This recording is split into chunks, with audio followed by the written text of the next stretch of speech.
رب زدني علما رب زدني علما. بسم الله الرحمن الرحيم. إن الحمد لله نحمده ونستعينه ونستغفره ونعوذ بالله من شرور أنفسنا ومن سيئات أعمالنا. من يهده الله فلا مضل له ومن يضلل فلا هادي له. وأشهد أن لا إله إلا الله وحده لا شريك له وأشهد أن محمدًا عبده ورسوله. يا أيها الذين آمنوا اتقوا الله حق تقاته ولا تموتن إلا وأنتم مسلمون. يا أيها الناس اتقوا ربكم الذي خلقكم من نفس واحدة وخلق منها زوجها وبث منهما رجالا كثيرا ونساء. واتقوا الله الذي تساءلون به والأرحام إن الله كان عليكم رقيبا.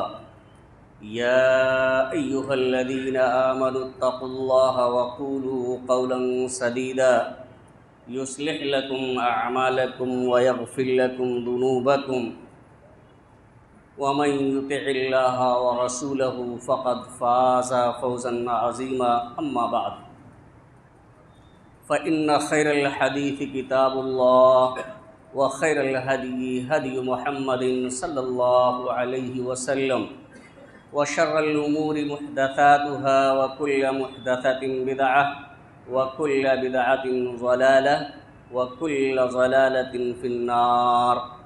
فاعوذ بالله من الشيطان الرجيم. بسم الله الرحمن الرحيم. أم يحسدون الناس على ما آتاهم الله من فضله. وقال رسول الله صلى الله عليه وسلم لا تباغضوا ولا تحاسدوا ولا تدابروا وكونوا عباد الله إخوانا. متفق علیہ. معزز سامعین کرام، حاضرین جمعہ، امت مسلمہ کے نوجوان ساتھیوں اور پردہ نشین میری ماں اور بہنوں، خطبہ مسنونہ کے بعد سورہ نساء کی 54 نمبر آیت کریمہ آپ حضرات کے سامنے تلاوت کی گئی ہے. ساتھ میں بخاری اور مسلم کی ایک روایت جس کے راوی انس بن مالک رضی اللہ تعالیٰ عنہ ہے پڑھی گئی ہے. اسی آیت کریمہ اور حدیث شریف کی روشنی میں آج کی اس جمعہ کے خطبے میں ایک مہلک بیماری حسد کے تعلق سے کچھ باتیں میں آپ حضرات کے سامنے عرض کرنا چاہتا ہوں. اللہ رب العالمین سے دعا ہے کہ الہ العالمین ہمیں کتاب و سنت کی روشنی میں صحیح بات کہنے اور کما حقہ اس پر عمل کرنے کی توفیق عطا فرمائے. حاضرین گرامی، حسد کسے کہتے ہیں؟ حسد کیا چیز ہے یہ سمجھ لینا ضروری ہے. حسد کہتے ہیں کسی دوسرے کی نعمت کے چھن جانے کی تمنا کرنا. اللہ رب العالمین نے کسی شخص کو کسی نعمت سے نوازا ہے. کوئی انسان اس بات کی تمنا کرے، خواہش کرے کہ یہ نعمت جو اللہ رب العالمین کی طرف سے اس شخص کو ملی ہوئی ہے وہ اس سے چھن جائے. اللہ رب العالمین اس سے چھین لے. اب چاہے اس کے دل میں یہ خواہش ہو کہ چھن جانے کے بعد وہ نعمت مجھے مل جائے، اور چاہے یہ خواہش نہ ہو کہ مجھے ملے. یعنی انسان اگر کسی شخص کی نعمت کو دیکھ کر یہ خواہش کرتا ہے، یہ تمنا کرتا ہے، یہ آرزو رکھتا ہے کہ اس شخص کی نعمت چھن جائے، برباد ہو جائے، وہ آدمی اس نعمت سے محروم ہو جائے، چاہے وہ نعمت مجھے ملے یا نہ ملے، تو اسے حسد کہا جاتا ہے۔ اور یہ بہت ہی مہلک بیماری ہے، اور ہر انسان کے دل میں یہ حسد آ جاتا ہے، لیکن اگر اس پر کوئی شخص قائم رہتا ہے تو اس کے دین کے لیے، اس کے ایمان کے لیے، اس کی نیکیوں کے لیے بہت ہی بڑا خطرہ ہے۔ اللہ رب العالمین نے اپنے نبی کریم صلی اللہ علیہ وسلم کو مخاطب کر کے فرمایا اور حکم دیا، سورہ فلق کا آپ مطالعہ کریں، آخری آیت، اللہ رب العالمین نے حسد کرنے والے حاسد کے شر سے اللہ تعالیٰ نے اپنی پناہ طلب کرنے کا حکم دیا ہے کہ حسد کرنے والے کے شر، اس کی برائی سے جب وہ حسد کرے تو تم اللہ کی پناہ طلب کرو، وَمِن شَرِّ حَاسِدٍ اِذَا حَسَد، اور اپنے رب کی آپ پناہ طلب کیجئے، اپنے رب کی پناہ میں آپ آئیے، رب کی پناہ مانگیے حسد کرنے والے کے شر سے جب وہ حسد کرے۔ حاضرین گرامی، حسد وہ پہلا گناہ ہے جس کی وجہ سے اللہ رب العالمین کی نافرمانی کی گئی ہے، إِنَّهُ أَوَّلُ ذَنْبٍ عُصِيَ اللَّهُ بِهِ، یعنی حسد یہ پہلا جرم اور پہلا گناہ ہے جس کی وجہ سے اللہ رب العالمین کی نافرمانی کی گئی ہے۔ اور اللہ رب العالمین نے جب فرشتوں کو، جن کے اندر ابلیس بھی شامل تھا، آدم علیہ السلام کے سامنے سجدہ ریز ہونے کا حکم دیا، تو حسد ہی کی بنا پر، حسد ہی کی وجہ سے ابلیس نے آدم علیہ السلام کے سامنے سجدہ کرنے سے انکار کر دیا۔ اللہ رب العالمین نے جب حکم دیا کہ آدم کے سامنے سجدہ ریز ہو جاؤ، اس نے انکار کیا اور یہ کہا انا خیر منہ، میں تو آدم سے بہتر ہوں۔ بھئی آدم کے سامنے جب ہم سجدہ کریں گے، اس کا مطلب یہ ہے کہ آدم کا مقام اونچا ہے، آدم ہم سے زیادہ فضیلت اور مقام والے ہیں، تو میں تو آدم سے بہتر ہوں۔ اس کے اندر یہ حسد پیدا ہو گیا کہ میں کیسے جو ہے آدم کے سامنے سجدہ کروں، وہ اللہ کے نزدیک زیادہ مقام و مرتبہ والے ہو گئے۔ تو اس نے کہا انا خیر منہ، میں تو آدم سے بہتر ہوں، خلقتنی من نار و خلقتہ من طین، اے الہ العالمین تو نے تو مجھے آگ سے پیدا کیا ہے، آگ کا خاصہ ہے بلند ہونا، اور آدم کو مٹی سے پیدا کیا ہے، تو میں آدم سے بہتر ہوں، اس لیے میں ان کے سامنے کیسے سجدہ کروں۔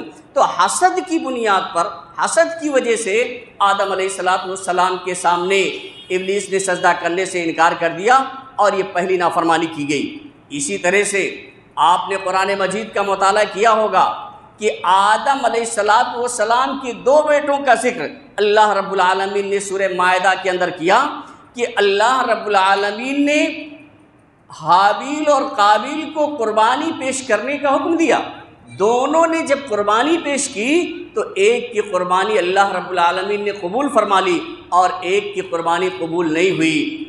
تو اس کے دل میں، یعنی حابیل کی قربانی کو اللہ رب العالمین نے قبول فرما لی اور قابیل کی قربانی قبول نہیں ہوئی، قابیل کے اندر حسد پیدا ہوا، وہ بغض ہو گیا، نفرت پیدا ہو گئی کہ بتائیے اللہ رب العالمین کے دربار میں دونوں قربانی پیش کرتے ہیں، لیکن ایک کی قبول ہو جاتی ہے، ایک کی قبول نہیں ہوتی ہے، اخلاص نہ ہونے کی وجہ سے، للہیت نہ ہونے کی وجہ سے، تو وہ حسد کا شکار ہو جاتا ہے، یہاں تک کہ وہ اس بات پر آمادہ ہو جاتا ہے اور کہتا ہے کہ میں تمہیں مار ہی ڈالوں گا، میں تمہیں مار ہی، یعنی حسد یہاں تک اسے پہنچا دیتی ہے کہ وہ مارنے کے در پہ ہو جاتا ہے۔ قرآن کے الفاظ ہیں فَطَوَّعَتْ لَهُ نَفْسُهُ قَتْلَ أَخِيهِ فَقَتَلَهُ فَأَصْبَحَ مِنَ الْخَاسِرِينَ، یعنی اس کے نفس نے اسے اپنے بھائی کے قتل پر ابھارا اور قتل ہی کر ڈالا، تو وہ خسارہ پانے والوں میں سے ہو گیا۔ حاضرین گرامی، یہاں بھی سبب حسد ہی ہے، جلن ہی ہے، بغض ہے، عناد اور دشمنی ہے۔ آپ دیکھیں یوسف علیہ السلام کا جب آپ مطالعہ کریں گے، ان کی زندگی کا مطالعہ کریں گے، تو ان کے بھائیوں نے انہیں کس وجہ سے کنویں میں ڈال دیا تھا، کس وجہ سے انہیں مار ڈالنا چاہتے تھے؟ وہ صرف حسد تھی، حسد ہی کی بنیاد پر، ورنہ یوسف علیہ السلام کا کوئی جرم نہیں تھا، کوئی غلطی نہیں تھی، ابھی تو وہ ننھے بچے تھے۔ لیکن چونکہ آپ جانتے ہیں انسان کی یہ فطرت ہوتی ہے، جب بچے ہوتے ہیں جتنا چھوٹے ہوتے ہیں ان سے زیادہ لگاؤ ہوتا ہے، ان سے زیادہ لاڈ و پیار کرتا ہے۔ تو یوسف علیہ السلام بھی چھوٹے تھے، ان کے بھائی بھی چھوٹے تھے، تو یعقوب علیہ السلام یعنی ان کے والد ان سے زیادہ پیار کرتے تھے۔ حالانکہ یہ پیار ان کے بڑے بھائیوں کو ان کی عمر میں یہ مل چکا تھا، بھئی وہ بھی چھوٹے رہے ہوں گے، ان کو بھی اس طرح کا پیار کیا ہوگا، تو ان کو حسد ہوئی اور جلن اور بغض اور عناد ان کے دل میں پیدا ہو گئی، اور اس کو انہوں نے کہا اذ قالوا لیوسف واخوہ احب الی ابینا منا ونحن عصبہ، یعنی ان کے بھائیوں نے کہا کہ یوسف اور ان کے بھائی تو ہم سے زیادہ پیارے ہیں ہمارے باپ کے درمیان، اور حالانکہ ہم ایک قوی جماعت ہیں، طاقتور جماعت ہیں، ان ابانا لفی ضلال مبین، ہمارے باپ تو کھلی ہوئی گمراہی میں ہیں۔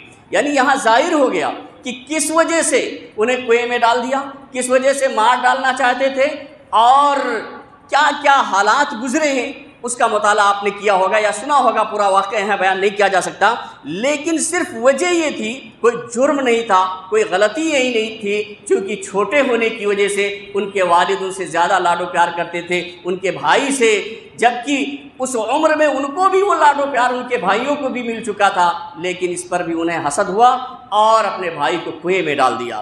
اسی طرح سے آپ دیکھیں حسد ہی ہے جس کی وجہ سے ہمارے آخری نبی جناب محمد رسول اللہ صلی اللہ علیہ وسلم پر یہودیوں میں سے اکثر لوگ ایمان نہیں لائے، حسد ہی کے بنا پر وہ ایمان نہیں لائے۔ جب کہیں کسی سے جھگڑا ہوتا، کسی سے لڑائی ہوتی، تو یہود یہ کہتے کہ ہم ایک نبی کا انتظار کر رہے ہیں، ہمارے درمیان ایک نبی آنے والا ہے، اس نبی کے ساتھ مل کر ہم تم سے جنگ کریں گے، لڑائی کریں گے۔ لیکن جب آخری نبی جناب محمد رسول اللہ صلی اللہ علیہ وسلم تشریف لائے تو پھر ایمان لانے سے انکار کر دیا۔ وجہ کیا تھی؟ وجہ یہی تھی کہ ان کو حسد پیدا ہوا کہ چونکہ اسحاق علیہ السلام، ابراہیم علیہ السلام کے دو بیٹے اسحاق علیہ السلام اور اسماعیل علیہ السلام، اور اسحاق علیہ السلام کی نسل ہی سے سارے انبیاء کرام آئے، اور آخری نے تو وہ اس امید میں تھے بنو اسرائیل کہ یہ ہمارے ہی میں سے آخری نبی بھی آئیں گے، انتظار کر رہے تھے۔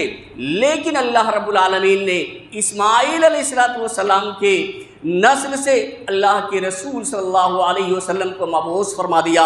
اس پر وہ حسد کے شکار ہوئے، انہیں بغض و نفرت ہو گئی کہ بتائیے ابھی تک تو یہ سلسلہ تھا کہ ہمارے ہی نسل سے آ رہے تھے، یعنی بنی اسرائیلی سے آ رہے تھے، اب بتائیے اسماعیل علیہ السلام میں سے آگے ہیں، اس لیے آپ صلی اللہ علیہ وسلم پر ایمان لانے سے انہوں انکار کر دیا۔ اور اکثر کی یہ چاہت تھی کہ جو لوگ ایمان لے آئے ہیں حسد کی وجہ سے وہ یہ چاہتے تھے کہ انہیں بھی کفر کی طرف لوٹا دیں۔ اللہ رب العالمین نے اس کا نقشہ سورہ بقرہ کی 109 نمبر آیت کریمہ میں اس طرح سے کھینچا ہے، وَدَّ كَثِيرٌ مِّنْ أَهْلِ الْكِتَابِ لَوْ يَرُدُّونَكُمْ مِّن بَعْدِ إِيمَانِكُمْ كُفَّارًا حَسَدًا مِّنْ أَنفُسِهِم مِّن بَعْدِ مَا تَبَيَّنَ لَهُمُ الْحَقُّ، یعنی اہل کتاب میں سے، یہودیوں میں سے اکثر لوگوں کی یہ چاہت اور خواہش ہے کہ تمہارے ایمان لانے کے باوجود، ایمان لانے کے بعد تمہیں کفر کی طرف لوٹا دیں۔ کیوں کفر کی طرف لوٹا دیں؟ حسدا من انفسہم، کیونکہ ان کے دلوں میں حسد ہے تمہارے خلاف، تمہارے خلاف دلوں میں ان کے حسد ہے، اس وجہ سے کہ وہ اسحاق علیہ السلام کی نسل سے نہیں آئے بلکہ اسماعیلی ہیں، اسماعیل علیہ السلام کی نسل سے آئے، تو حسد کی وجہ سے من بعد ما تبین لهم الحق، حالانکہ حق ان کے سامنے واضح ہو چکا ہے، وہ جانتے ہیں کہ یہ آخری نبی ہے، انتظار بھی کر رہے تھے، لیکن چونکہ ان کی نسل سے نہیں آئے اس لیے وہ حسد کی بنا پر، جلن کی بنا پر، بغض اور عناد اور دشمنی کے بنا پر آپ صلی اللہ علیہ وسلم پر ایمان نہیں لائے۔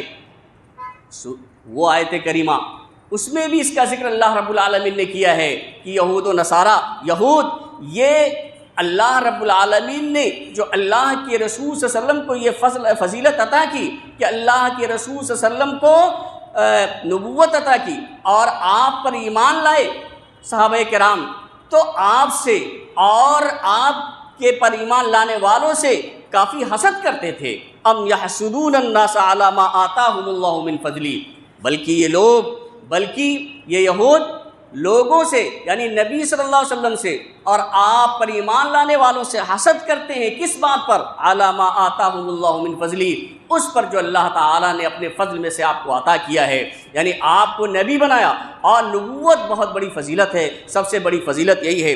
حاضرین گرامی، تو حسد کی وجہ سے یہ تمام چیزیں ہوئیں، اور حسد ایسی چیز ہے کہ نیکیاں اس سے تلف ہو جاتی ہیں، ختم ہو جاتی ہیں، مٹ جاتی ہیں۔ حسد یہ نیکیوں کو کھا جانے والی بیماری ہے۔ اللہ کے رسول صلی اللہ علیہ وسلم نے فرمایا ایاکم والحسد، تم اپنے آپ کو حسد سے بچاؤ۔ آپ یہاں ایک نکتہ بیان کروں، یہاں پر فعل کا ذکر نہیں ہے، ورب کا ذکر نہیں ہے، بچانے کا جو لفظ ہے اس کا ذکر نہیں کیا اللہ رب العالمین، اللہ کے رسول نے صرف ایاکم والحسد۔ اصل میں ایک تحذیر ہے، ڈرانے ایک قاعدہ ہے، اس میں ہوتا یہ کہ وقت بہت کم ہوتا ہے، اور فعل کے ذکر کرنے، اگر کوئی شخص فعل ذکر کرتا ہے تو جس سے ڈرانا چاہتا ہے، جس سے بچانا چاہتا ہے، اتنی دیر میں وہ اس مصیبت میں واقع ہو جائے گا۔ جیسے مثال کے طور پہ آپ میں اچانک شیر آ جائے تو اتنا ہی کہہ دینا کافی ہوگا، شیر شیر کافی ہے۔ اب یہ بتانے کی یا کہنے کی ضرورت نہیں ہے کہ بھاگیے شیر ہے، حملہ کر دے گا، چیر پھاڑ دے گا، نقصان ہو جائے گا، نہیں، یہ نہ تو کہنے کی ضرورت ہے، نہ اتنا وقت ہے، اور نہ آدمی کو سمجھانے کی ضرورت ہے اس کی۔ اتنا ہی کہہ دینا انسان کے لیے کافی ہو جائے گا، شیر شیر، اتنے ہی سے آدمی سمجھ جائے گا کہ ہمارے لیے بہت بھی جان کا خطرہ ہے اور بھاگنے کی کوشش کرے گا۔ اسی طرح کا لفظ اللہ کے رسول صلی اللہ علیہ وسلم نے اس حسد کے لیے فرمایا ایاکم والحسد، تم اپنے آپ کو حسد سے بچاؤ۔ فَإِنَّ الْحَسَدَ يَأْكُلُ الْحَسَنَاتِ كَمَا تَأْكُلُ النَّارُ الْحَطَبَ، کیونکہ حسد ایسے ہی نیکیوں کو کھا جاتی ہے، ایسے ہی نیکیوں کو نگل جاتی ہے جیسے آگ لکڑی کو کھا جاتی ہے۔ لکڑی کتنی ہی مضبوط کیوں نہ ہو، اگر اسے میں آگ میں جلا دیا جائے تو اس لکڑی کا پورا وجود ختم ہو جاتا ہے، جل کر راکھ ہو جاتی ہے۔ جس طرح کی بھی لکڑی ہو وہ جل جائے گی، بہت اچھی ہوگی، تھوڑا دیر میں جلے، لیکن جل کے وہ خاکستر ہو جائے گی، اس کا وجود ختم ہو جائے گا۔ ایسے ہی اللہ کے رسول صلی اللہ علیہ وسلم نے فرمایا کہ جس طرح سے آگ لکڑی کو جلا کر خاک کر دیتی ہے، راکھ بنا دیتی ہے، اس کے وجود کو ختم کر دیتی ہے، ایسے حسد کی بیماری ہے کہ جب انسان حسد کرتا ہے، نیکیوں کے انبار اس کے پاس ہوتے ہیں، ہمیشہ نیکیاں ہی کرتا رہتا ہے، لیکن جب کسی کے اندر حسد کی بیماری آ جاتی ہے تو پھر اس کی نیکیاں ایسے ہی ضائع ہو جاتی ہیں جیسے لکڑی جل کر خاکستر ہو جاتی ہے۔ ایک روایت کے اندر اللہ کے رسول صلی اللہ علیہ وسلم نے فرمایا کہ دب الیکم داء الامم قبلکم، یعنی تمہارے اندر سابقہ امتوں، تم سے پہلے کی امتوں کی بیماریاں آ جائیں گی، داخل ہو جائیں گی تمہارے درمیان۔ تم سے پہلے کی جو امتیں تھیں ان کے اندر جو بیماریاں تھیں وہ بیماریاں تمہارے اندر بھی داخل ہوں گی، تمہارے اندر بھی آئیں گی۔ الحسد والبغضاء، وہ کیا کون سی بیماری ہے؟ حسد ہے اور بغض ہے، نفرت ہے، عناد ہے، دشمنی ہے۔ آگے اللہ کے رسول فرماتے ہیں والبغضاء ہی الحالقۃ، اور نفرت، بغض اور کینہ یہ استرا ہے، حالقۃ چھیل دینے والی چیز ہے، استرا ہے۔ اللہ کے رسول نے آگے بڑی وضاحت کے ساتھ فرمایا استرا ہے یہ، گویا کی یہ چھیل دینے والی چیز ہے، بغض اور عناد۔ پھر آپ نے فرمایا اما سنو، آگاہ ہو جاؤ۔ اما کا لفظ یہ تنبیہ کرنے کے لیے آتا ہے، آگاہ اور متنبہ کرنے کے لیے آتا ہے، چونکانے کے لیے آتا ہے۔ اما فرمایا سنو، آگاہ ہو جاؤ، خبردار ہو جاؤ۔ انی لا اقول تحلق الشعر، میں یہ نہیں کہہ رہا ہوں کہ سر کے بال موڑ دے گا، یہ استرا، سر کے بال موڑنے والا، سر کا بال موڑنے والا یہ اسطورہ مراد نہیں ہے کہ آدمی سر چھلا لیا اسطورے سے یا بلیڈ سے تو ٹکلا ہو گیا، یہ مراد نہیں ہے، بلکہ وَلَٰكِن تَحْلِقُ الدِّينَ، لیکن یہ حسد وہ اسطورہ ہے جو سر نہیں موڑتا ہے بلکہ دین کو موڑ دیتا ہے، اس کا دین ختم ہو جاتا ہے۔ آپ بتائیں کیسی واضح مثال اللہ کے رسول صلی اللہ علیہ وسلم نے بیان فرمائی۔ اور حسد آپ بہت عام چیز ہے۔ آپ بتائیے ایک آدمی کو شہرت مل گئی، لوگوں کے درمیان مقبول ہے، ایک آدمی ڈاکٹر ہو گیا، اب اللہ تعالیٰ نے اسے شفا دے رکھی ہے، اس کے ہاتھ کے ذریعے اللہ تعالیٰ شفا دے دیتا ہے، اس کے یہاں بھیڑ رہتی ہے، لوگوں کے اندر کافی مقبولیت ہے، لوگ عزت کرتے ہیں، ہمارا اس کے ساتھ کوئی تعاون نہیں ہے، نہ میں نے پڑھنے لکھنے میں کوئی تعاون کیا، دعا تک کرنے کی توفیق نہیں ہوئی، لیکن اس کو دیکھ کر ہم گھٹتے ہیں، تکلیف میں رہتے ہیں اور پریشان رہتے ہیں، اس کی شہرت کو دیکھ کر، اس کی عزت کو دیکھ کر، اس کے ترقی کو دیکھ کر کے، تو یہ عام ہو گیا ہے اور یہ بہت بری بیماری ہے۔ تو اللہ کے رسول صلی اللہ علیہ وسلم نے ایک حدیث کے اندر یہ بیان فرمایا کہ لا یجتمعان فی قلب عبد الایمان والحسد، یعنی کسی شخص کے دل کے اندر دو چیزیں ایک ساتھ نہیں ہو سکتی ہیں، الایمان والحسد، یعنی ایمان بھی ہو اور حسد بھی ہو، یہ دونوں چیزیں اکٹھا نہیں ہو سکتی ہیں۔ آپ مطالعہ کر سکتے ہیں اپنی زندگی کا، اپنے گریبان میں جھانک کے دیکھ سکتے ہیں کہ اگر حسد ہے تو سمجھ لیجیے کہ ایمان میں نقص ہے، کمی ہے، ایمان صحیح معنوں میں ہمارے دل کے اندر موجود نہیں ہے۔ وہ حدیث جو میں نے آپ کے سامنے خطبہ مسنونہ کے بعد پڑھی تھی، اس میں اللہ کے رسول صلی اللہ علیہ وسلم نے اسی حسد سے منع فرمایا۔ اللہ کے رسول نے فرمایا کہ لا تباغضوا، تم آپس میں ایک دوسرے سے بغض نہ رکھو، نفرت نہ رکھو، ایک دوسرے کے خلاف ہمارے دل میں قدرت نہیں ہونی چاہیے، دشمنی نہیں ہونی چاہیے، عناد نہ ہو، ولا تحاسدوا، اور آپس میں ایک دوسرے سے حسد نہ کرو، ولا تدابروا، اور قطع تعلق نہ اختیار کرو، ایک دوسرے سے صلہ رحمی کرو، قطع تعلق نہ کرو، وَكُونُوا عِبَادَ اللَّهِ إِخْوَانًا، اور اللہ کے بندے یہ بھائی بھائی ہو کر کے ہو جاؤ۔ گویا کہ ایک نفرت اگر رکھتے ہیں تو پھر آپ بھائی نہیں رہ جاتے، حسد ہے تو ہم بھائی نہیں رہ جاتے۔ بھائی کا یہ خاصہ نہیں ہے، یہ خوبی نہیں ہے اس کی وہ اپنے کسی بھائی سے نفرت کرے، اپنے کسی بھائی سے قطع تعلق کر لے، رشتہ ختم کر لے، اپنے کسی بھائی کے خلاف حسد رکھے۔ آپ کو بتاؤں سلف کے اقوال آپ دیکھیں حسد کے بارے میں بہت ہی اہم ہیں۔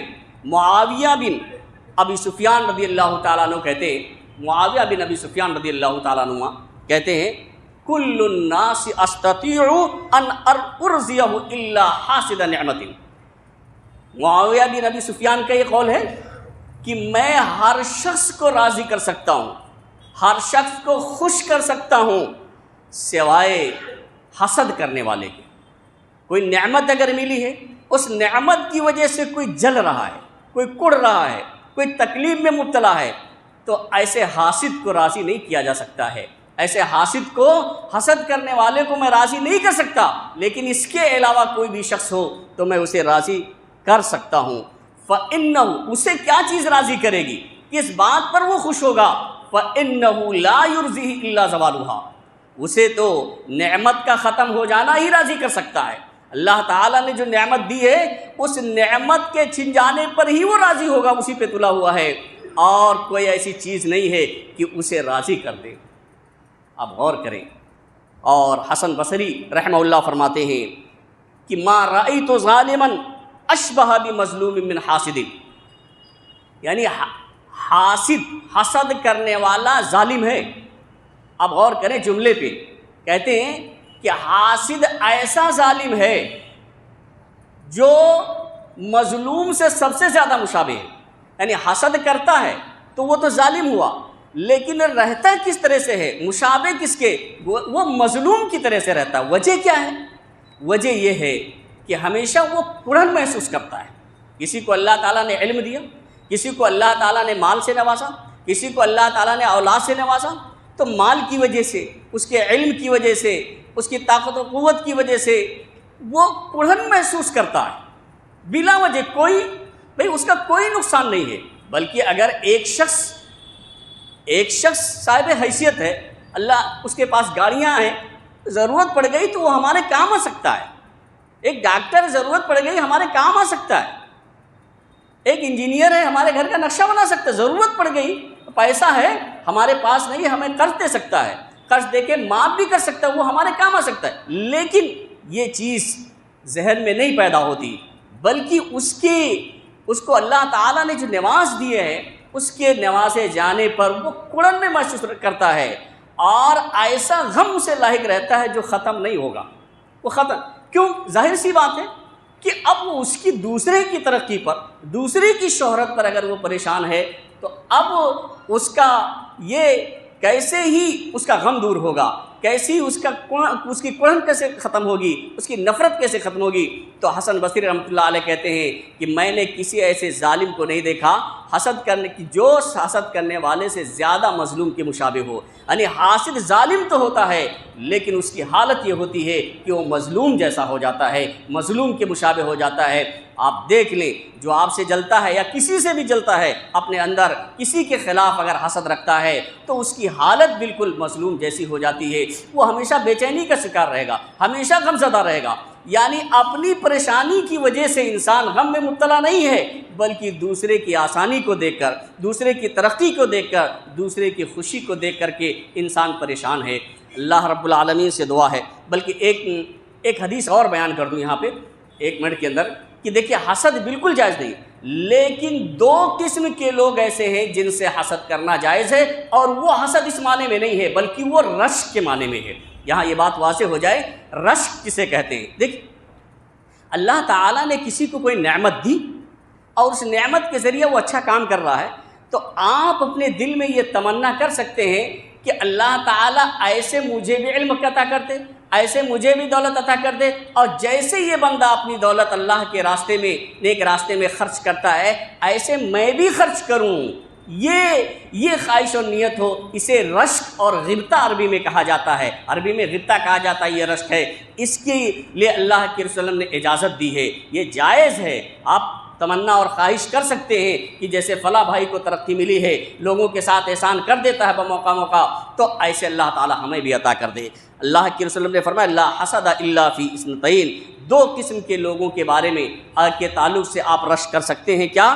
ایک وہ آدمی جسے اللہ تعالیٰ نے مال دیا ہو اور اللہ کے راستے میں، حق کے راستے میں خوب خرچ کرتا ہو، تو آپ بھی اپنے دل میں یہ تمنا کر سکتے ہیں. اور دوسرا وہ آدمی جسے اللہ تعالیٰ نے علم سے نواز دیا، حکمت سے نواز دیا، اور اس علم کو وہ لوگوں کو سکھلاتا ہے، اس حکمت کے ذریعہ لوگوں کے درمیان فیصلہ کرتا ہے. تو آدمی یہ تمنا اور خواہش کر سکتا ہے، رشک کر سکتا ہے کہ اللہ رب العالمین ہمیں بھی ایسے علم اور حکمت نواز دے جس علم کے ذریعہ میں لوگوں کے درمیان دعوت و تبلیغ کروں، اور اس حکمت کے ذریعہ میں لوگوں کے درمیان فیصلہ کروں. تو اچھی چیز میں رشک کرنا تو جائز ہے، لیکن حسد کرنا کہ کسی کی نعمت چھن جائے، چاہے مجھے ملے یا نہ ملے، یہ حرام ہے، اور ایسی مہلک بیماری ہے جس سے دین اور ایمان سب خطرے میں ہو جاتا ہے.